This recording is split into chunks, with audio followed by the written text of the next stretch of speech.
handa ng isang mamimili. Una, pera. Pangalawa, listahan ng mga bilihin.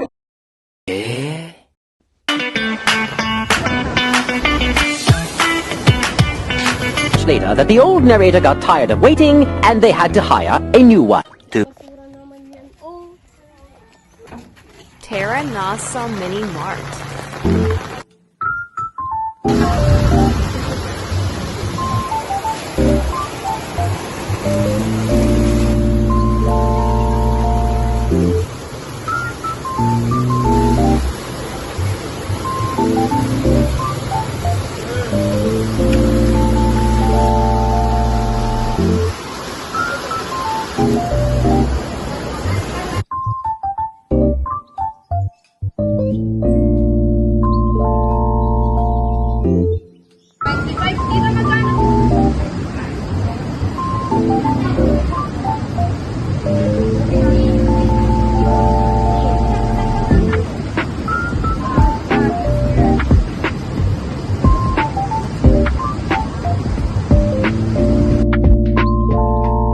Ano ang nagaganap sa araw ng pamimili?